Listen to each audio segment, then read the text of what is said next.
A frase não é minha, é bíblica. Não és quente, nem frio, e de minha boca te lançarei. Não é um momento para pronunciamentos mornos. O projeto brasileiro que me levou a fazer política, a esperança da construção de um país socialmente justo e organizado, está desaparecendo. Agora há pouco, uma oradora que me precedeu, a senadora Gleisi, falava da grande dificuldade de comunicação que os nacionalistas têm no Brasil, os progressistas. E falava também da imprensa alternativa. Eu cito aqui o Ismael Moraes, lá no meu Paraná, o Atushi, do 247, o bravo Paulo Henrique Amorim e o Nassif, que são os principais comunicadores que ainda veiculam as teses nacionalistas e progressistas. Mas hoje, aqui, neste meio que ainda temos de comunicação, que é a TV Senado e a Rádio Senado, eu quero falar de um país para poucos. Quero percorrer sendas, atalhos, desvios, quero percorrer os mataburros, as pinguelas, que obrigatoriamente deve-se percorrer, tomar, atravessar para a construção de um país para poucos. Hoje, quero falar de um país que se aprumou e, como o Homo erectus, ensaiou passos de cabeça erguida, orgulhoso de sua nova postura, mas que logo depois regressou à mediocridade do país do possível, dizem eles, coloco entre aspas, o país liliputiano de Fernando Henrique Cardoso. Hoje, quero falar de um país que, em um instante de 3 anos, que isto é um segundo na história da humanidade, na história de uma república, recuou as últimas décadas do século XIX e as primeiras do século XX, retirando da Constituição, das leis, do orçamento e das obrigações do Estado mais de 90% dos brasileiros. 90% dos brasileiros foram excluídos das leis, do orçamento e da Constituição. Quero falar, senador Gurgars, de um país que, em um piscar de olhos, transmuda-se de protagonista a figurante sem importância ou talento na cena internacional. Um país que renuncia à soberania sobre o petróleo, sobre a energia, sobre os minerais, as terras, a água, indústrias, tecnologia, o espaço aéreo e aceita o papel de maior produtor planetário de couve e de cenouras. Hoje, quero falar da elite suicida, que ao mesmo tempo em que acirra a luta de classes, apertando ao máximo os torniquetes da exploração do trabalho, é ela própria expropriada e espolhada pelo capital especulativo global e vê, a cada dia que passa, sua importância política, econômica e social reduzida ao papel de fantoche no teatro dos acontecimentos nacionais e internacionais. Mas como é, senador Gurgars? Como é que se faz um país para poucos? Não se trata de uma receita sofisticada. Basta fazer uma mistura, uma gororoba, misturando as sobras do fim de feira do sistema neoliberal.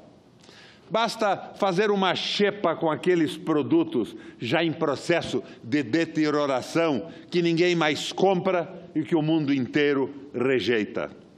Basta reunir o besteirol apregoado pela Globo News, CBN, Bom Dia Brasil, pelo Otavinho, pelos Mesquita, pelos Civita e pelos Sirotsky, com as inestimáveis contribuições de Kim Kataguiri, do Alexandre Frota, do Luciano Huck, do Ratinho, do Danilo Gentili e do guru desses todos, o Armínio Fraga, que temos a receita exata do grude para fazer do Brasil um país para poucos. Se já éramos donos de algumas marcas notáveis, como a disputa com a Botsuana pelo troféu do país com a pior distribuição de renda do planeta e por causa da maior concentração de rendas do mundo, se já éramos o campeão da desigualdade planetária, onde apenas 5 pessoas, 5, os dedos de uma mão, 1, 2, 3, 4, 5. 5 pessoas concentravam riqueza que a metade da população mais pobre. 5 contra 100 milhões. Se tínhamos, anualmente, mais brasileiros mortos de forma violenta que, por exemplo, as vítimas dos tantos conflitos que incendeiam o Oriente Médio, englobando aí Síria, Israel, Palestina, Turquia, Iêmen, Iraque e Afeganistão, se mais de 90% desses 60 mil brasileiros anualmente abatidos são compostos por negros, mulatos e pobres, se o governo federal e os governos estaduais haviam perdido a batalha contra o crime organizado e, em consequência, o controle dos presídios, das favelas, da periferia pobre das grandes, médias e pequenas cidades brasileiras, nada era tão ruim, senador Gurgacz, que não pudesse piorar. E piorou, senador Paim, piorou. Degenerou com a incrível e nunca suficientemente amaldiçoada PEC da redução dos gastos públicos. Confesso que até hoje quedo-me estupefato com a aprovação no Congresso desta suprema sandice, que é a emenda constitucional que congelou por 20 anos os gastos públicos. Busquei, na literatura das crises econômicas mundiais, decisões semelhantes e só encontrei paralelo com iniciativas de débeis governantes terceiro-mundistas, que as colocaram em prática sob pressão de credores, dos rentistas, dos agiotas e dos discípulos da mais tacanha doutrina econômica formulada pelo homem, desde que o antecedente do Homo sapiens desceu das árvores, senador Paim. A mais estúpida sandice desde que o Homo sapiens desceu das árvores. Em contrapartida, vejo o presidente dos Estados Unidos anunciar investimento deficitário de 1 trilhão e 500 bilhões de dólares em infraestrutura para alavancar a geração de empregos e reativar os negócios. O Congresso de lá aprova investimento deficitário de 1 trilhão e 500 bilhões de dólares em infraestrutura. O Congresso daqui congela gastos por 20 anos. Lá poucos se importam com o déficit público, aqui transformam o déficit público em questão ideológica. É assim, senador Paim, que se faz um país para poucos. O pior disso tudo, o kafkiano, o absurdo, é que diariamente senadores e deputados que votaram senador Paim, que votaram senador Assis, que votaram o raio do congelamento de gastos por 20 anos, ocupam a tribuna e desfilam uma lista gigantesca de pedidos de recursos para isso e para aquilo. Será que não sabem o que votaram? Ou sabem perfeitamente e apenas jogam para a plateia, para ludibriar eleitores? Adota-se uma política econômica recessiva, antinacional e antipopular, que privilegia o pagamento de juros da dívida e choramingam dinheiro para os municípios, lamentam o desemprego, deploram a violência, a qualidade do atendimento à saúde e à educação pública, o encolhimento do programa habitacional, as condições das rodovias e mais, muito mais. Vejam, então, o caso da intervenção no Rio de Janeiro. Com a aprovação da maioria de deputados e senadores, o governo cortou até o talo as verbas para a segurança. Apenas 5 dias, senador Paim, 5 dias antes da mediática e errática ideia da intervenção, Temer e Meirelles podaram 240 milhões da segurança. Na sexta de carnaval, dia 9, passaram o facão em 240 milhões de reais da segurança pública e no dia 14, na quarta de cinzas, anunciou a intervenção para garantir a segurança dos cariocas. Será que a nossa capacidade de raciocinar, de somar 2 e 2, foi enublada por alguma magia ou algum feitiço, a tal ponto que o país não vê esta farsa? Faz-se um país para poucos, destruindo as leis sociais, o Estado social, flexibilizando, senador Gurgas, para usar um eufemismo bem sem vergonha, a jornada de trabalho, o descanso, as férias remuneradas, o 13º salário, o FGTS, o contrato assinado, flexibilizando, para usar um eufemismo bem safado, as regras para o trabalho de lactantes e grávidas em ambientes insalubres. Abro outro parêntese, para confessar de novo meu espanto, para deixar meu queixo cair mais uma vez, o que leva um ser humano a votar na lei e a defender o trabalho de mulheres que amamentam ou de gestantes em ambientes prejudiciais à saúde delas e das crianças. O que leva um parlamentar eleito a tomar uma atitude dessas? Bom, acabo de reconhecer a ingenuidade de minha pergunta.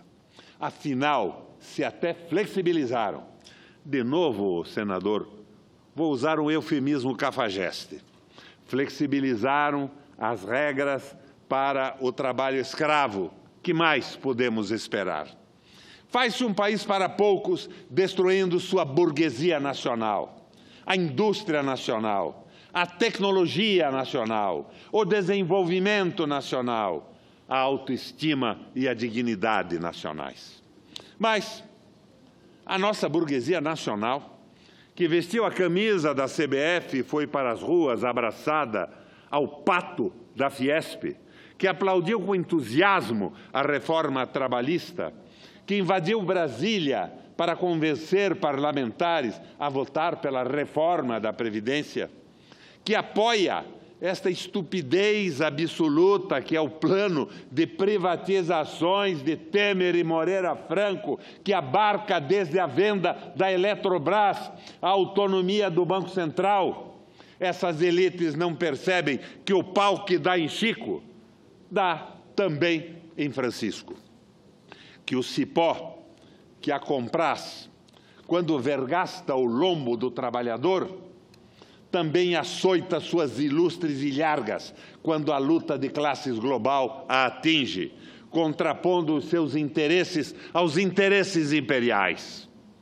E temos aí a liquidação do setor brasileiro de petróleo e gás, a extinção da cláusula de conteúdo nacional para aquisição de implementos para este setor, a destruição de todo o complexo nacional de engenharia de obras, a desnacionalização do setor aeronáutico, com a absorção da Embraer pela Boeing.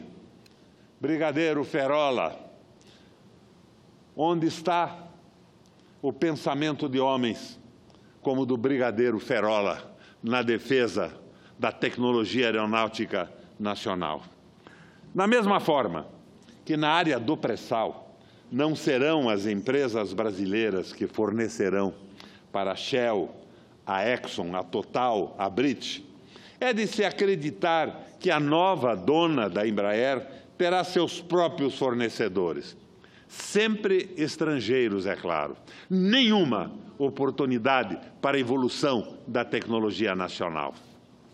Temos aí, como nunca em nossa história, a desnacionalização dos setores industrial, agropecuário, comercial, educacional, de serviços. Mas, com tudo isso acontecendo, a nossa burguesia nacional, as elites, não refreiam o impulso do salto para o suicídio. Ela excita-se com qualquer iniciativa que retire os direitos dos trabalhadores, mas recolhe-se diante desse processo massacrante de desnacionalização da economia, de alienação da soberania nacional, de apequenamento de seu espaço próprio da burguesia industrial e de sua importância no Brasil e no mundo. Um país para poucos se faz com o domínio absoluto do capital financeiro sobre todos os setores, atividades e a destruição das empresas e do empresariado nacional, a destruição da tecnologia nacional. Um país para poucos se faz com a destruição da Previdência Social. Eufemisticamente, essa destruição é chamada de reforma. Faz-se com a restrição da aposentadoria dos trabalhadores e das classes médias. Faz-se, supremo objetivo do mercado, com a privatização da Previdência. A destruição do Estado Social, da República Social, intentada nos últimos anos, não se completaria sem a aniquilação da Previdência. Um país para poucos faz-se também com a transformação das Forças Armadas em polícia interna. Faz-se com a desmoralização das Forças Armadas, incumbindo-a da tarefa de capitão do mato a perseguir pobres e negros nos morros do Rio de Janeiro, enquanto a criminalidade, o tráfico e o consumo de drogas correm soltos nos bairros da classe média da Zona Sul. Vejam a que ponto chega a hipocrisia da mídia e dos governantes. Enquanto as Forças Armadas recebiam o mandato de capitães do mato nas favelas cariocas, o PCC, em ações espetaculares, senador Paim, em ações inacreditáveis, senador Assir, e à vista de todos, dava demonstração de poder e de impunidade, ajustando contas para manter a unidade de comando do maior agrupamento do crime organizado no Brasil e no continente. Reprimir o tráfico de drogas e de armas sem combater o PCC, senador Paim? É possível que se entenda isso? Afrontar o crime organizado sem retomar o comando estatal do sistema penitenciário? Com a cartelização do tráfico de drogas e armas e com a internacionalização das suas operações, o PCC é hoje, como já se disse, a nossa mais poderosa multinacional, a mais poderosa multinacional brasileira. O sucateamento das Forças Armadas, sonegando-se a elas os meios para bem guardar nossas fronteiras, dá-se passe livre para a expansão do crime organizado. Mas, ao invés de prover as Forças Armadas para bom desempenho de suas tarefas, gasta-se, senador Paim, 600 milhões de reais na operação da favela da Maré, sem qualquer resultado, absolutamente nenhum resultado. Em outubro de 1887, senador Assir Gurgas, em outubro de 1887, senador Paim, o Clube Militar, talvez o mais influente fórum de debate de nossas Forças Armadas, mandou uma petição à Rainha Isabel. Isto foi em 1887. Rainha Isabel, então regente do Império, solicitando que o exército brasileiro não fosse usado como capitão do mato para a captura de escravos foragidos que se escondiam nos morros do Rio de Janeiro, atemorizando a cidade. 1887. Dizia a petição, abro aspas, os membros do clube militar, em nome dos mais santos princípios de humanidade, esperam que o governo imperial não consinta que os oficiais e as praças do Exército sejam desviados da sua nobre missão. Fecho aspas.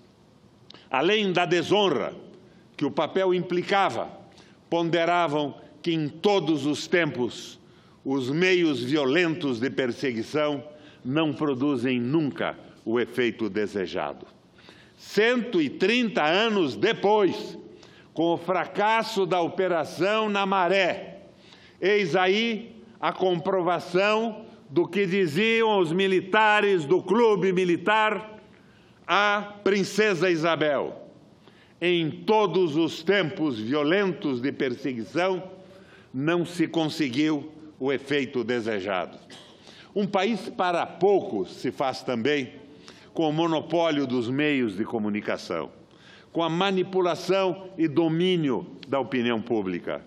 O presidente Temer disse que decidiu intervir militarmente no Rio de Janeiro depois de ver pela TV Globo os arrastões na praia de Ipanema, no Carnaval.